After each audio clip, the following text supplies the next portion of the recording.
àti Bísí Wellington àtàwọn tó jọ ń ṣàbúrú àti gbogbo ẹ̀yin tẹ́ jọ ń ṣiṣẹ́ pọ̀ ẹ fọjọ́ ọlọ́jọ́ kánjú kúrò láyé ẹ ṣorí burúkú èmi ní 2024 àti kò jẹ́bo lóòṣà mi lọ́wọ́ kò sí bàbá ńlá kò bá pa yálàyà ìpọ̀nrín máa pọ̀pọ̀ yálàyà yín ṣe yan láyé bọ̀bẹ̀ ń dènà ọ̀run wóróró ọ̀run wàràrà yín kò sí bàbá ńlá kò bàbá yín orí oyè tí mo wà yìí kò sí bàbá ńlá kò yín tó máa yà gáàdì mi.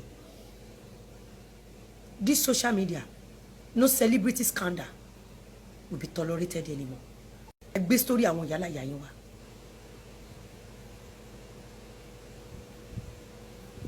Mohbad's death will not be swept under the carpet. Never. What if?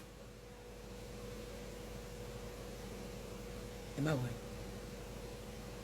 Am I worried? Am I worried? What if? Am I worried? Am I could divert? What if? Tó bá yẹ pé mi ò gbé fídíò yìí wá ta. No be you say kini kan bímọ sílé alágbo ohun ẹlẹ́ṣẹ̀ ìtorí ẹlẹ́ṣẹ̀ ń ṣẹ̀sìn ìtorí ẹ̀ luxury wears ìtorí ẹlẹ́ṣẹ̀ ń ṣẹ̀sìn wá rí pé bẹ́ẹ̀ ṣe lọ sókè lẹ́ṣẹ̀ fọ́mọ́lẹ̀ tẹ́ jẹ́ nǹkan kan mọ́nú ayé ìtorí ẹlẹ́ṣẹ̀ ń ṣẹ̀sìn ìtorí ẹ̀ lẹ́ṣẹ̀ ń ṣẹ̀sìn torí Ọlọ́run rínú mi ó rọ́kàn mi ó rí setup yín pé fẹ́ bà tèmi jẹ́ láti fi tún tiyín ṣe ni. Ọlọ́run rí pé àníyàn tó dá inú tó mọ́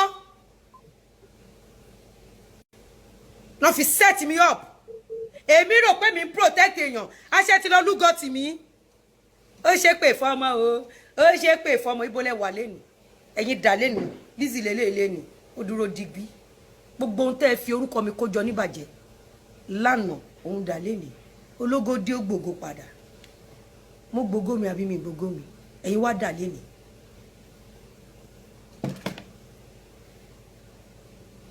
ẹ̀yin dà lẹ́nu gbogbo aburú tẹ́ ṣe gbogbo ìkà tẹ́ ṣe gbogbo ohun tẹ́ ṣe pátápátá ó ṣe pé fọmọ o ó ṣe pé fọmọ o ìtorí ẹlẹ́yin náà ṣe wá Sọjídà Dọ́kàsídà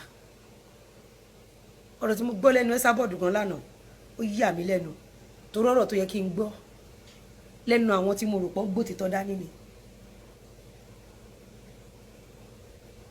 ọ̀rọ̀ tí mo gbọ́ lánàá fẹ́ Ẹsábọ̀dù láti sọ̀rọ̀ yẹn Ẹsábọ̀dù gan débẹ̀ ó rí pé ọdíà ó wà ń bẹ̀ Ẹsábọ̀dù gan jẹ́rìí sí ògo Ọlọ́run Ẹsábọ̀dù jẹ́rìí sí agbára Ọlọ́run stylishly lánàá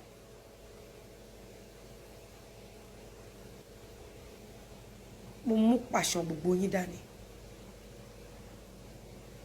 In case you like any of my fabric, that is why we pin our number.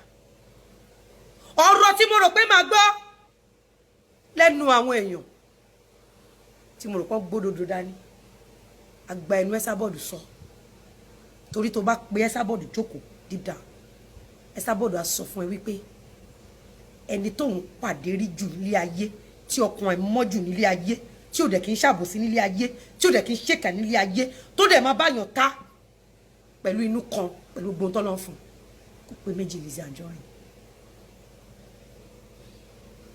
olórí burúkú Kàbírù Kébì kò wá sọ fún yín bíbá yìí pé yes even when Lizzy was not talking to Ẹsábọ̀dù nígbà tọmọ Ẹsábọ̀dù ṣe birthday Lizzy fi nǹkan ránṣẹ́ sí náà ṣé díkẹ́ wà yóò sọ ẹ̀dá tó bá ti ń ṣe dáadáa aburú ṣòro ṣe sí aburú tó bá lè gbé ni kò forí ara ẹ̀ pa.